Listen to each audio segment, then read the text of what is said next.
Hello and welcome to another episode of Graham Hughes' PUBCAST. Although, as usual, we're not in a pub. We're in the Egg Cafe in Liverpool. Hi Graham, good to see you again. So I'm here again with my friend Cosi Doerfel Hill, who starred in the Unsettled Status Parts 1 and 2 Still podcast. unsettled. Still unsettled. And she's brought her friends along today. So this is Doro. Hello, Graham. And this is Peter. And they are a couple who have been left in limbo by what's happening with Brexit and the EU and what Everything, yes. So tell us about yourself. What's your story? I came in 1976 to beautiful Liverpool, and so I feel actually like an honorary Scouser, and I lived here for a few years. I studied and Why do you lived think here. she didn't lose her German accent? Anyway, and I then moved on, and Peter and I actually met in Liverpool, so it has slightly a beautiful feeling to it. So yeah, we're to be all back. Liverpool alumni, aren't Yes. we? But you don't live in And- Liverpool now. Now, I moved away a long time ago in the 1984 or something on that. Wow, so you- I moved down Yeah, you to missed the the best part. southeast. So when did you come to the UK? In this 1976, and then 1976. You have been living in the UK for longer than I've been alive. yes, and I went back to Germany to Yeah. work just over a year, and then I came back to Liverpool. Sunshine 80. Yeah, Whereabouts in Germany are you from? I come close to the Black Forest. I Okay. grew up in a beautiful part of Germany, but I loved living in the UK basically. And then obviously love gets in the way and you get hooked. And we had 3 children who are both German and British, Yeah. but they grew up in Britain. Yeah. And Peter is British. And we have moved around a lot, but we live now in the southeast since 20 years. Okay. So I worked it out for, an alarmingly long time, all my adult life, and I have lived in this country basically, and I had my family life here. Even I have close connections always to Germany. I always visit family. But even so, my adult life is here. Yeah. I made my career here. I had wonderful opportunities in terms of developing my work. My children are here and were brought up here. It's worth pointing out that your initial professional qualification and your masters were both paid for by your parents from Germany. So Yes. the UK like state mine. has benefited from your education and your professional skills without having to contribute towards them. Yeah. My parents actually paid for my living expenses and the fees when I studied This is- here. This is really important because Education's an important industry. one of the things Yes. that the British tabloid press and Brexiters are not keen on mentioning is the fact that EU citizens, EU immigrants, not the Yes, citizens who yes, come from yes. other countries within the EU, are actually a net beneficiary to the British economy. They're not a drain, whereas someone who is born in to possibly immense wealth and doesn't want to pay tax on that wealth Well, yes. could be argued they are an immense drain to the Yeah, because the they economy. still take services, they still use the roads paid Yeah. for by the Yes. taxes, they use all the services, but they don't, if they're evading or avoiding their tax, they don't. But the super rich have been very, very effective in making everyone think that actually it's the poor people coming from other places that are actually causing them their Well, okay, woe. first to say where I come from, it's not a poor place. Exactly. Yeah. It's one of the wealthiest places in Europe. Yeah. And it's, So I did Germany's not wealthier than escape UK. No, I poverty. didn't come here. They come here as a refugee. No. No. We- Even I still sound like I just stepped off the boat in Dover, but that's okay. But I worked for the NHS and then in higher education, educating healthcare professionals basically. And so I felt when I had to apply, when I found out about the rules after the referendum, I thought, oh my God, I better look into this.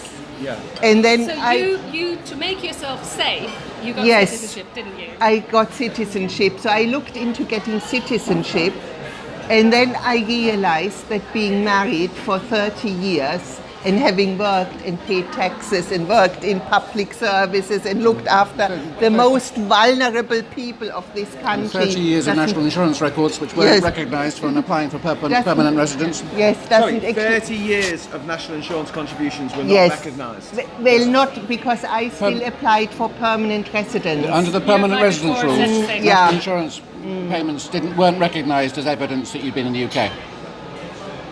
Hang on, what? I didn't so know they think that. there's people who live in another country who are making national insurance payments to the UK Treasury.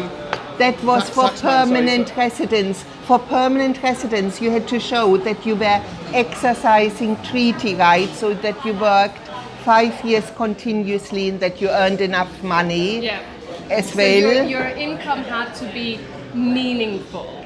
The Home Office finding any loophole to make it difficult or impossible. So the national insurance records, they could have used national insurance records. It would be very easy. They do for settled status. They've actually decided to make that change. But because they didn't have to, anything that made it easy, they were as excluded pretty much. You had to have... This is all part of the hostile environment. Exactly, it's all part of the hostile environment policies to make sure that you find reasons to deny, whereas the change of settled status, the improvement with settled status is that they find reasons to grant. Good evidence that's easy to provide. Just exclude it because we can, rather than because there's any rationale to it. Psychologically it was a had a huge impact on me when I realized the situation we found ourselves in, people like me who lived here, worked here, brought up families or whatever.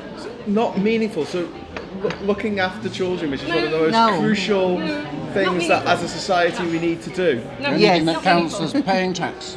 This is a fundamental flaw in our society as well, where looking after your own children is not meaningful, but looking after someone else's children, that's a job. Yes. You get paid for that. Yep. But you don't get paid a lot for that, and actually not enough to meet the income thresholds. And a lot of people who work, for example, as teachers, nurses, Even occupational therapists, junior doctors, do not meet that threshold. Okay. Ironic, Could you talk me through the process? So the referendum result came out and you thought, oh no, I'm going to have to sort something. What happened next? Well, I thought, okay, I go get British citizenship. I knew it was expensive, but lucky enough I had the inheritance from my mum, sadly, but I thought, use it wisely, get citizenship. I think your mum would have approved of exactly. that. My mum would have approved. She would have wanted for me to have security, basically. So I looked into citizenship and realized that I couldn't apply for citizenship. I had to first go through the process of permanent residence. Right. And I didn't want to wait for settled status because I was panic-stricken about us leaving and the German rules and me then not meeting the German rules. So that's why I went for permanent residence. We've seen so many promises made and unfulfilled, particularly by the Home Office, and particularly if you've had encounter with the health system. That many people are concerned that settled status, they could change it at any day. They could just, without any vote in Parliament, just at a stroke of a ministerial pen, change what your entitlements are. So if you've had NHS treatment and you know that you might need it again, settled status, it might be enough, but who knows? There's no guarantee. With citizenship, two big bonuses. You know that they're much less likely. They still could, but it'd be much less likely that they take away your entitlement to NHS treatment. The other thing is you can actually go away, leave the country for as long as you like, and come back again. We have another friend who went to work. I think she's working for a British company, but she was working overseas, and she lost her all the time she'd earned towards becoming a British, settled status. She lost, or for PR, because she was working for a British company overseas.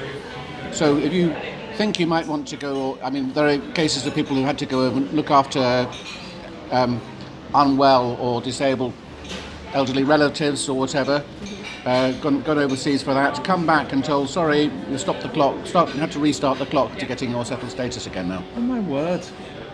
So it was psychologically a huge blow, because I I'm not Catholic, but there's a bit of me who feels family life is very important. Yeah, so I have a bit of a sort of Catholic streak to me.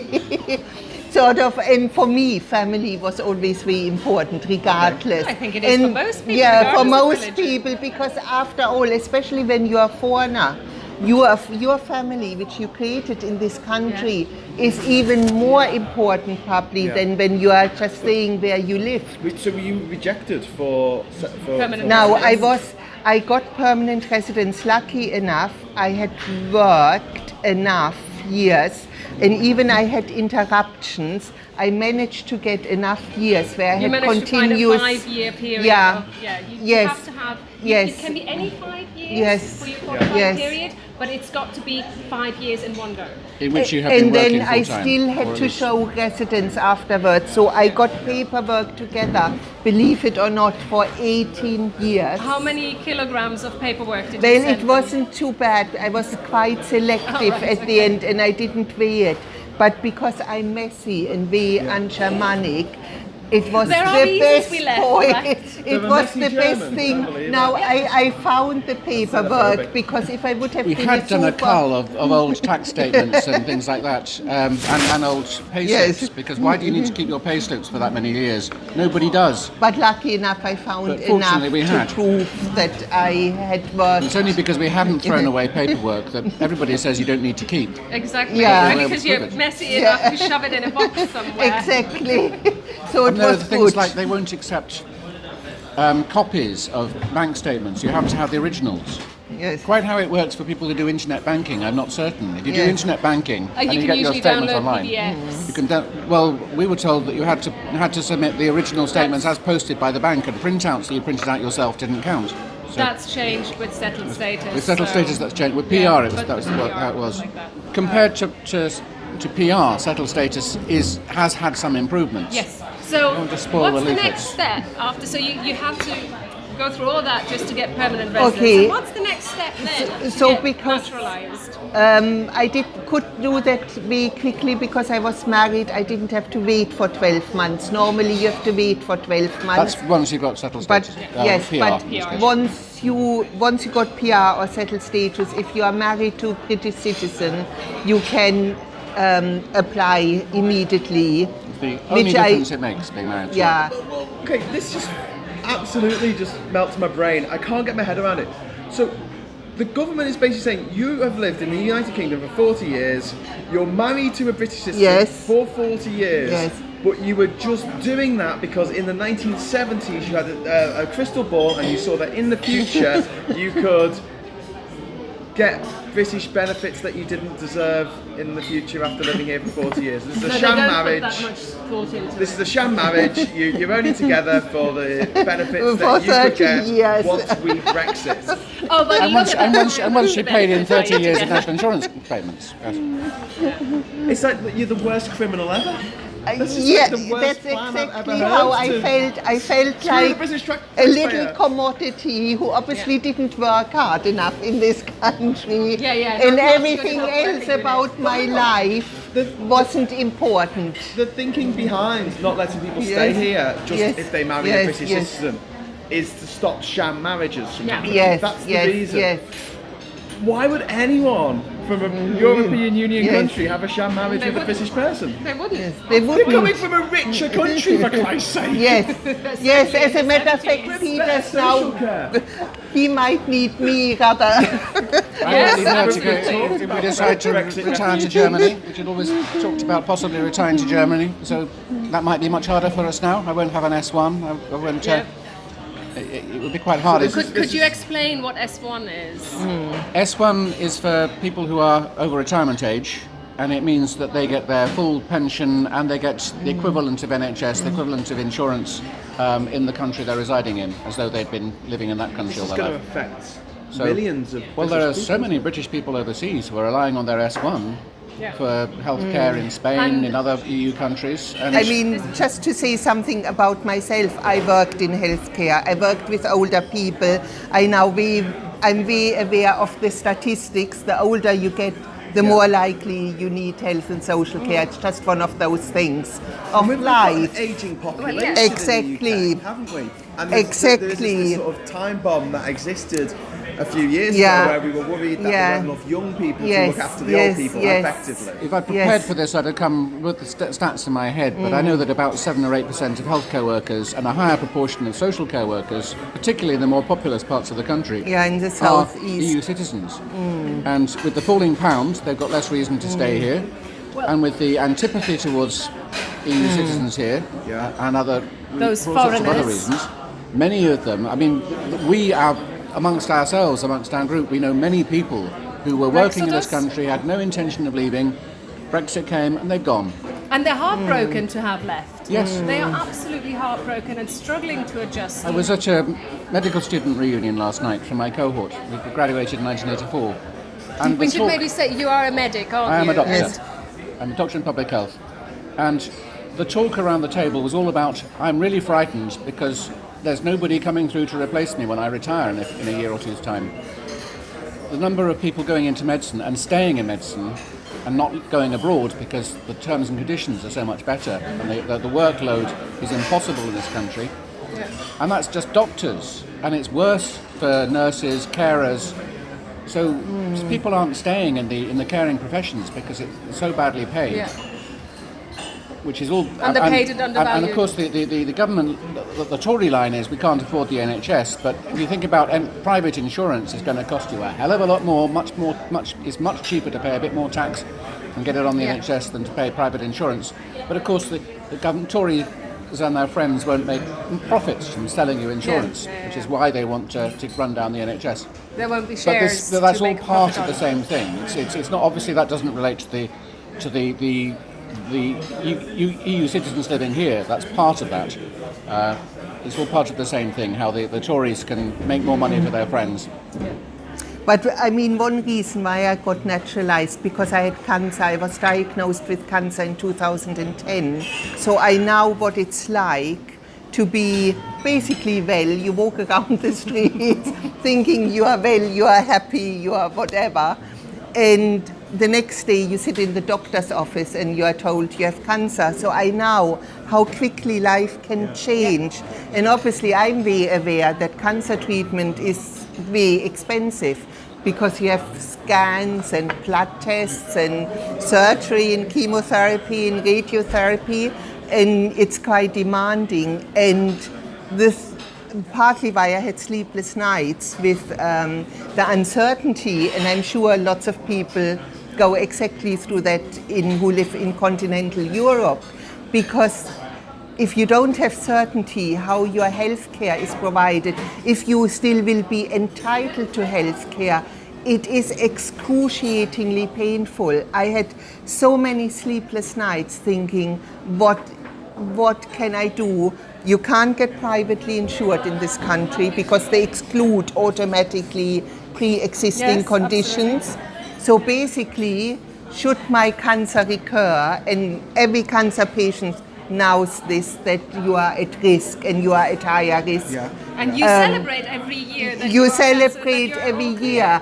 But to now that you are being treated and cared for, I cannot tell you how much hope that gave me. Not only hope, but also just getting through the treatment, having a quality of life. So it's not only about staying alive forever and ever, it's also about your quality of life. You might have a lot of pain, and I worked in healthcare enough to know some of the scenarios, and if you cannot get the care you need, it is pretty horrendous, not only for you, but for your family and friends. And so I felt, I cannot tell you what I went through psychologically. I get quite tearful even now about it, because the uncertainty of having to live like this is horrendous. And you've just reminded me of that wonderful, powerful speech. It is horrendous. Harry's Last Stand? Harry's Last Stand, yes. Yeah. And how he spoke about watching his 10, 11-year-old sister die in pain, and suffering his parents went through, having to take her to the workhouse to die and be buried in a pauper's grave, and how the NHS saved us, all of us, from those fates. Exactly. You know, and so even when you die, you will need medical care. You know, you need palliative care. You need whatever. I mean, you know, now, and so many people think it never will happen to them. Yeah. But quite frankly, actually, the cancer rates are rising. Yeah, the cancer rates are rising. It was 1 in 3, but now it's 1 in 2 people who will get yes, cancer. and so as we get older, I mean, it's not only cancer. Obviously, there are so many. You know, you can have a stroke, heart disease, other illnesses, where people need care, and whatever the people tell you that you have only the individual responsibility to look after your health. Believe me, people still will get ill because illness is part of life, and this government is sort of also denying that, saying it's your fault if you get ill. And of course, lifestyle changes are important, and living a healthy life and losing weight and all this sort of you thing. can be the healthiest person in the world, and you exactly, obesity is a disease of poverty. Yes. That smoking is a condition that goes with poverty. Yes. That heart attacks and strokes go with poverty, which is why, as a public health doctor, I'm really worried about Brexit, any form of Brexit. They're all predicted to make us poorer as a nation. And the poorest and sicker. And to exacerbate the inequalities, so the poorer get poorer relative to the richer as well. All of which we know makes for a less healthy society. So we will see more ill health if we get poorer, and particularly if we get poorer the way Brexit will make us get poorer. And ultimately, it just means, if you really take it, because people say, oh, we can't afford universal health care, we can't afford to pay for everybody to be looked after, or to have preventative care and so on. But there are studies out there that actually prove, with numbers and figures economically, that it is cheaper to prevent illness and to have early interventions in healthcare than having to, you know, if you do nothing, and you will end up with corpses rotting in the streets, and that will cost you more. Yeah. Because £1 pound spent on sexual health services, contraception services and the like, brings back about £10 in benefits to the state. Wow. Again, homelessness, most people who become homeless, there's a downward spiral. Yes. They end up, if they weren't addicted before they become homeless, they become addicted. Yeah, but because they have to somehow anaesthetize themselves in order to survive overnight. They're so susceptible to chronic diseases, diabetes, pneumonia, assault, violence, all of which cost the state money to fix it. It would be so much cheaper. Not everybody's going to accept it, of course, but it would be so much cheaper to provide decent housing for people before they fall off the ladder, before they fall into that situation. It would save society money.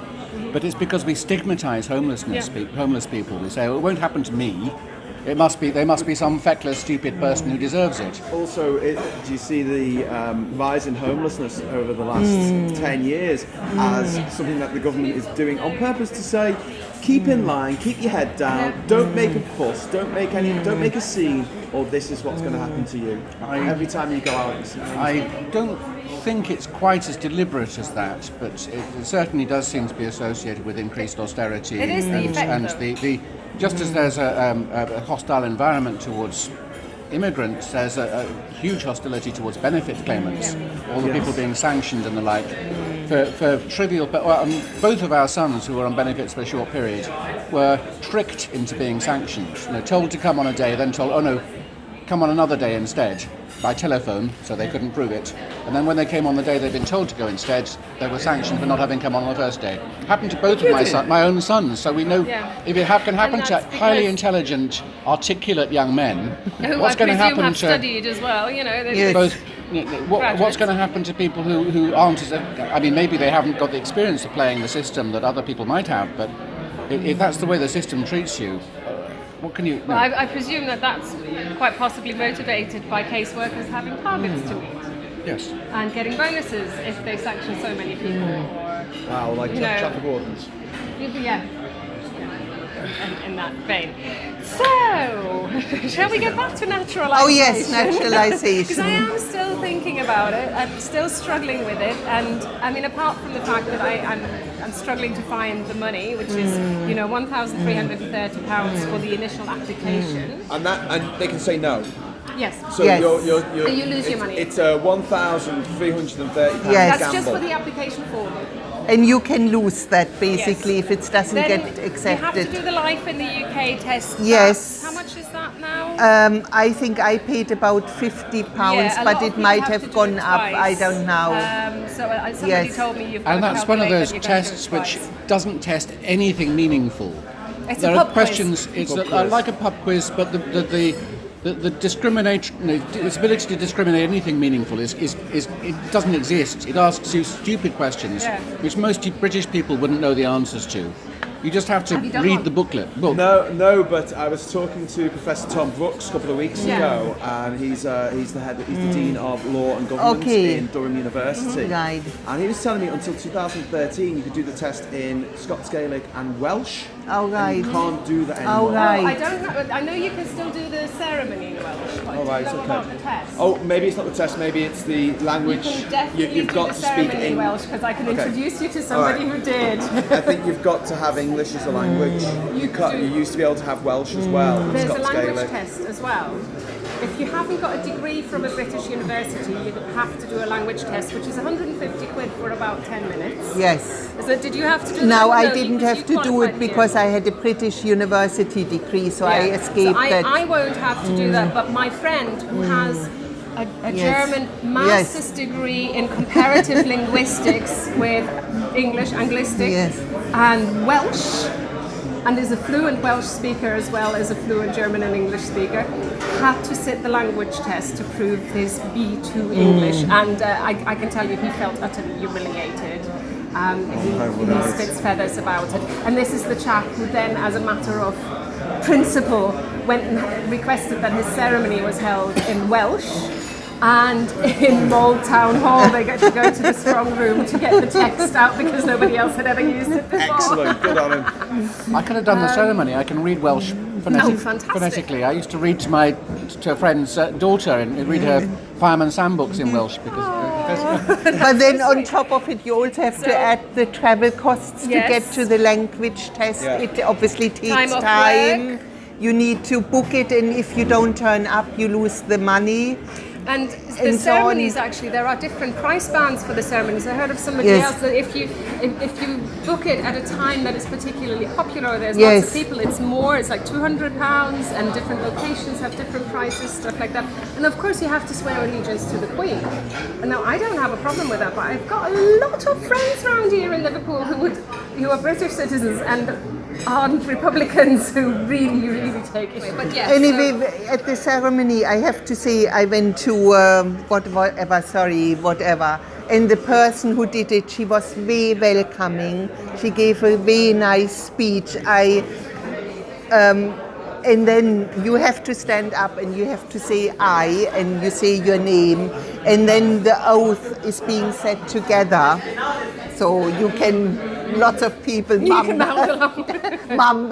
But the ceremony was actually, in some ways, I was dreading it, to be honest, but it was actually very nice. She gave a very nice speech to welcome us, to acknowledge our presence in this welcome you to the country you've lived in it's for slightly 45 weird. I years. was thinking it is slightly weird, but never mind. Brexit is driven by Brexiters. Yes. The Home Office Yes, is yeah. staffed. I mean, we've had a succession of extremely xenophobic Home Yes, Secretaries. Yes, Theresa May famously Yes. with But- Go Home. Yes. But the people running these ceremonies are local authorities, are Yes. not central government. No. They're very much not central Yes. government. yeah. And you will probably get quite a range, but most of the ones that we've encountered have actually been very supportive and helpful. And one Similarly thing, with the yes, denied my vote scandal a few months ago, Yeah. some local authorities were not helpful at all, Yeah. or even obstructive. Yeah. We're all being an Others example. really bent over backwards to help as far as they could the EU citizens to Yeah, ensure so that there they was a got real votes. postcode lottery on the Wirral. I spent that evening for 2 hours. You saw the videos Yeah, yeah. with my friend arguing with the electoral registration officer, and she categorically refused to accept my friend's form that had arrived a couple of days after the registration deadline, whereas other councils had accepted the form right up until the day of the vote. So, you know. Well, one of the things the woman said at the ceremony, use your vote. And of course, that is one good reason also to get naturalized, is that you don't feel so voiceless in this country, that you get a vote. But for me, it was also obviously Having gone to meet our MP, Chris Grayling, who's one of the... Your MP is Chris Grayling? Give him his due. I'm so sorry. He genuinely believes in Brexit. Unlike so many of the careerist politicians who just adopt a belief in Brexit because it's suitable, he's stupid enough to believe in Brexit in the first place. And we talked to him about Doro's position and whether she was going to be at risk. And he said, we talked about the rules that they were bringing in that were taking Romanian... No, there was quite a lot of stuff about people being deported, EU citizens deported. In 2017. And he said, oh, don't worry about that. Those rules weren't supposed to apply to the EU. Those rules were for Romanian rough sleepers, he said. Now, whether that's racist or not, I don't know. It's pretty offensive. Yes, it is. It was very But he offensive. said those rules the rules apply to everybody. And the fact that he's saying that, oh, we won't apply them to you because you're middle class, etc. That's not, we can't trust that. Yes. I've forgotten where I was going And with also, that one. I mean, you're not that kind of person, but if you took it upon yourself to have a mental breakdown and beat the living crap out of Doro, and she ended up on the streets with nothing but the clothes on her back, then she would be a homeless rough sleeper. And no different from the Romanian. And none of us is more than about 3 months' pay slips away from homelessness. Oh, more like 2. Yeah, I think it's two pay slips if you have a pay slip. Did you discuss the lack of medicine coming into the country? That wasn't so acute then. We went early 2017. I know. I remember now why I started talking about it. It was because Doro can now write to say, I'm not going to be voting for you. Now I can. Excellent. Good. I like the sound of that. Well, one of my main concerns over the next month or so, if we do go ahead with a no-deal Brexit, which is what the lunatics in just... You can only describe them as lunatics. I agree They're with saying you. There will be food shortages, and there will be medicine shortages. And we have lots of people in this country saying, oh, it'll be fine, short-term pain. So 10 years ago this week, I was in jail in Congo. In Brazzaville. Right. I had been arrested on the Wednesday night, coming in in a shared truck into the capital, and I was held for 6 days. Okay. And in those 6 days, I had no food for 6 days. Wow. And on the Sunday, and 10 years ago, I think today was a Sunday, there was nobody in the police station. I was in a holding cell. I was on my own. They had taken my t-shirt, my shoes, my socks, my belt, my glasses, so I couldn't see. I had a bit of damp foam to sleep on the floor, on the concrete floor. Sounds horrendous. And I was there, like, you know, sort of like this. Angry as hell. I think the anger got me through it, to be honest with you. Yes. But I don't think the people in this country have any idea what it's like to be that hungry. Yes. They have no idea about burning hunger We inside grew you. up with our parents saying never again feel hungry, nie wieder hungern müssen, right? Because they were hungry. They went hungry after the war. There was no more rationing. In the UK, they had rationing. I wouldn't wish that on my worst enemy. Never mind the children of this country, and we already know that 1 million children in this country are malnourished. Yes. Exactly. Yes. Already. Yes. We're going to make that Michael situation Duggan worse. has been the WHO rapporteur on poverty has been extremely rude about the UK government's attitude to poverty. And made a point of giving his evidence live via Facebook because he knew that the British media would completely sweep it under the carpet. I'm actually less concerned about the short-term hit from Brexit. It will be there. There will be people who die because they don't get their medicines. There won't be that many of them. In the longer term, the economic hit on the country, the effect it's going to have on our health service, on our economy, and the effect, the way that wealth and health are so closely related, that's going to kill many, many more people. So, yes, the planning we can do was going to make a small difference. Not much, because actually it's very, very hard to plan for and prevent the problems. One of the big problems with Brexiters is that they oversimplify everything. They say they believe everything is really simple and easy. But we'll just... Everything is extremely complicated. And when you start getting into... for my sins, and they must have been many, have to get involved with emergency planning through my job. And it is so complicated. There's so many interrelated things that you have to fix, and many of them we won't know about until they hit us. Yeah. We can't predict them. That's just too complicated a system for us to be able to predict what's going to happen. So if we get a no-deal Brexit, we'll have planned for some things, and then there'll be a whole lot of other things that never occurred to anybody, despite everybody trying their hardest to think of the things that need to be planned for, that will inevitably happen and will cause big problems. It's not like the Millennium Bug. People say, oh, we got through past that. That was a small had thing in ramifications, but it was fixable. We did a whole podcast about the Millennium Bug with one of the software engineers who worked on it, and he explained all of the different things that went on, all the moving parts, and the things where it did actually go wrong. I'm not saying that's not complicated, but compared to it's Brexit, small fry it's in a walk in the comparison. park. Yeah. It really is just the maddest thing. So have you got your permanent residency now? Have you got a British passport? I don't have a passport, but I have my certificate that I'm naturalized. The problem with the passport is worth mentioning. She has a German passport, of course. She's got elderly aunts in Germany who are not very well, and she might have to go over there at any time to support them. When she applies for a passport, she's going to have to send her passport off, her German joking? passport. Yes, for 6 you have weeks, to. they say. It might take that's 6 unacceptable. weeks. So for Yes. 6 weeks, she might not be able to travel. I So categorically how the refuse hell to does send she my sort that passport. one out? Well, that's why I don't Yeah. have a British passport Yeah, yet. also for settled status, if people So can't yes. use the document checking app, they have to send their passport in the post. And in our German passport, on the last page, it says, this passport, this document, is property of the Federal Republic. Yes. I am not going to risk a federal crime to send it in the post to the British Home Office, just because that's how you Brits do things. No offence, my darling, but I just don't. I'm not happy I'm sending absolutely passports flabbergasted. in the post. 6 weeks. You have to send your Up German to to 6 So weeks. it says up it may to take up to 6 weeks. weeks for a passport. So you application. don't know. I mean, you might could get be a it week. back Because after a in week. Doro's case, of course, it's a first British passport. If you're renewing a passport, it's very quick because they've already got your details on file. They just need to check that you're the same person. If it's a first passport, you may be required to go for an interview. You have to do your biometric stuff, which even if you've done it for the German passport, you have to repeat for the British one. So that it does take longer for a first passport. The only workaround for that is to get a secondary ID document from the Yes, German embassy, yes. which can be an ID card. Well, if we can travel with an ID card after another. But as far as I'm aware, We had stories the other day of somebody who, prior to Brexit, was refused to be allowed on a plane because they only had an ID card, not a passport, travelling from another EU country to the UK. I think it was Ryanair refused to let them on with an ID card. That's because sort of- the staff on the ground didn't know what to look for, and because thanks to was it the Dublin Agreement that makes airlines Yes. into border guards, and they're not qualified to. I'm sorry, they don't recognise me. Well, it's the same with, we hear people, I've seen adverts now saying you have to be a UK citizen to apply for posts, Yeah. which is not, until It's Brexit actually happens, illegal. it's illegal, and yet employers don't understand it. And if, with the settled status, one of the things is you don't get any proof, any documentation. Well, what? So no, there's no physical. there's no- That there's Cosi. card.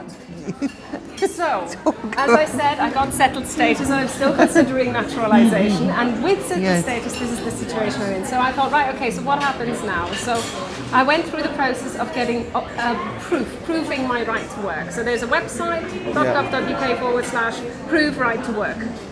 You go on that, you enter your details, you enter your passport number and your unique application number. Actually, no, you don't need that. You just use your passport and your date of birth to log in, and you get a token, you get a code. You then give that code to your prospective employer, Yeah. because they might want to check this before they even offer you a job. They use that and your date of birth. Do I feel comfortable about my employer knowing my age? That's already a bit iffy, or especially one that hasn't given me the job yet, so they might think about that. And they then go onto the website and they enter my date of birth and that token they were given, and then up pops the picture that was taken during the application process with that app. So you remember how I said I had to put my phone down and put some makeup on? Well, thank God I did, because I still look like a corpse. That that's has your an picture ugly now. filter. That's your picture my forever. picture now forever. Can I just ask something quickly as well? So with permanent residency, can you leave the country for more than 3 months? Yes. Yes. With settled status, can you leave the country for more than 3 months? Yes. Yes. Yeah, but you can't have done that in the past. No. But permanent residence and settled status are pretty much the same. What you're thinking of is the part of the rules for naturalization. So in the last year before you naturalize, you have to prove that you were not out of the country for more than 90 days in order to become a British citizen. Yes.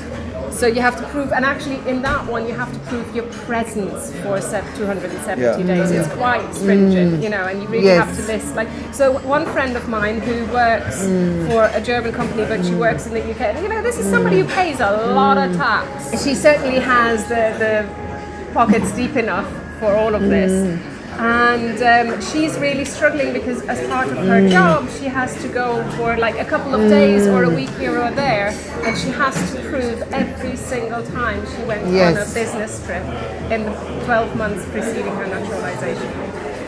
That's after you've proved that you've lived here for 5 years. Once you get that, because I had something similar, because I applied last year in the summer, actually before I started doing these podcasts, I applied for carer's allowance to look after my dad who has dementia. I've been looking after him for a year at that point. I've been living in Panama. I'd come back when he was diagnosed in that wonderful summer of 2016. What a great summer that was. That was wonderful, yes. Do you know what? If it wasn't for Pokemon Go, I don't think I would have got through it. Anyway, point being, they wanted to know how much time I'd spent in the country in the last 5 years or something before they allowed me to have carer's allowance. Really? They kept me waiting for 6 months. And when I called them up saying, this is supposed to take 1 month, why is it taking 6? They said it's because of all the foreigners claiming benefits over here. Oh, right. It's official HMRC guy on the phone telling me why I can't. Right. How xenophobic is that? Or DUP, I guess. I don't know, DWP. DWP, yeah. Yes. And I was shocked. I said, I can't believe you just said that. Do you know how it works? Do you know that if someone's claiming benefits from France, it's the French government that pays that, and that gets repaid to the British government? Same with our healthcare. So how did you survive? I mean, because looking after somebody, you obviously need money to do this. He knows how to live on a shoestring. I live on a shoestring. Yeah, you live on a shoestring. Basically, all the clothes I wear are usually given to me by somebody. You do dodgy card tricks to get beer. I do dodgy card tricks to get beer. Okay. I was lucky in a way because my brother is now looking after my dad full time. So that's taken the pressure off me for doing that. But I was told I couldn't have. I could reapply for it several months later, but I just hadn't spent enough time in the country before my dad got ill. Before his diagnosis. Because you were supposed to know that, of course. I was supposed to look at my crystal ball and go, that dad's going to get dementia. Better stay in the country. What's that got to do with anything? But the maddest thing is as well, when we were talking about the cheapest way to deal with people who have healthcare problems. Sorry? You were basically failing your habitual residence. Oh my good God. The same with housing homeless people would save money. Actually, I'm my father's son. If I look after him, I'll be taking a lot cheaper. It should be different. Like 80 quid a week. Habitual residence is an NHS thing. And then it's used in everything now. Right. Yes. Okay. So in the NHS, it's what you intend to be. So the moment you come to the UK, if you're expecting to be here for a settled purpose for at least 3, it's a bit vague, but it's usually interpreted as about 3 months. Yeah. Then you are habitually resident, you're entitled to NHS treatment. Oh, not when it comes to claiming universal credit. You can just be here That's for what I'm 20 saying. years. NHS is different from... but okay, I didn't realise that this term was also used for universal credit. Habitual residence test. How much cheaper is it to pay someone who's a member of the family to look after someone who needs 24-hour care than it is to actually pay for a professional nurse to do it 24 hours? It would be unaffordable. Huge saving, and it's shocking that it's not valued. Yes, it's that not. Nobody supports you. Being a carer is not valued. Being a parent's not valued. We were talking about the settled status and the absence of evidence. We talked about employment and of course landlords and bank accounts also. You can't prove that you are entitled to be here, and it's much safer and easier for a landlord or an employer to say, we'll err on the safe side, we'll give the job to somebody else. You can always find a pretext. I wouldn't hire me. If you're applying for the NHS, to work in the NHS or a big employer, or if you're applying to get a job with a big housing association, they've probably got the bureaucracy, which costs them money, to check that your eligibility. But they've got the HR systems in place to do it. But your builder I don't know the stats, works from his van, doesn't absolutely. I don't know what the stats are, but many people work for small companies or work from or rent from landlords that don't have many properties, and they won't have the systems in place to do that. So it's much easier just to find a pretext to give it to somebody else. They won't say it's because you're a foreigner, unless some of them will, because they're stupid enough to realise that that's not realise that's discriminatory. But if they've got a little bit of cleverness, they'll say, oh, it's because somebody was a better candidate, or this other person had better references than you, or something. Yeah, but like you say, we're already seeing job adverts being put out as eligible to UK Have to have a UK citizenship. passport. You know. So we're going to have to wrap up in a moment. Yes. Well, I wanted Before to we do, is there finish. anything that you just want to finish on? Well, actually, the reason why I wanted to invite you along to talk about naturalisation or settled status versus naturalisation is to illustrate how much it is an unsettled status. New rules are being brought in with the effect of from the 1st of October, and one of them is I'm going to read from the Free Movement website, which has examined these new rules being brought in, and they say this means that a person's pre-settled and crucially settled status is by no means a guaranteed status. What? The refusal of the application must be justified on public policy, public security or public health grounds under the EEA regulations, or if it occurs after a no-deal Brexit on the grounds that the decision is conducive to the public good. Conducive. It actually says conductive, believe it or not. Which made So it's me not your reading out that's at fault with their typing. But what this means, if somebody getting a phone could not call me now, That's no. your hubby? It is hubby I love as the well. fact that you've got husband written on your phone just to remind you who he is. Forget. Who's that guy? Who's this guy who keeps calling me all the time? So, there's a different blog post where they go into about what's the law governing the deportation of EU nationals, and yes, there are a lot. Essentially, it requires a serious criminal offence, but it also means that if they gave you the status erroneously, then it's your responsibility to know that it was erroneous. And if you didn't spot the mistake because you don't know the inner workings of the settlement scheme and how they check the DWP and HMRC records, then it's your fault and you are liable to rectify it. And if you're liable, that means because you obtained the status erroneously or not lawfully, then that status can be withdrawn from you. You've made a false statement. It's like as if you made a false statement, but it's not you that made the mistake, it's them. You didn't know, you accepted it because they told you so. And but then if they made a mistake, they'll say you made a false statement, therefore you can't be trusted. Just like the people who've been thrown out of the country because their accountants made mistakes on their tax returns. Now that was deemed to be, there were several people who were thrown out of the country for that reason. I know several doctors. Doctors? Yep, doctors working in important jobs. They were quite high earning. They did a they have to fill in the tax forms. Their accountant made a mistake on their behalf. They didn't know it was a mistake.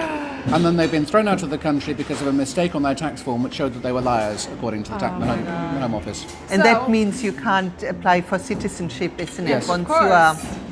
found. A person criminal could offence. now be Yes. living outside the UK with pre-settled status or settled status, and they could face the cancellation of their leave by the Home Office for this reason. This cancellation can occur on their arrival in the UK or while they are living outside Leave the meaning UK. leave to remain.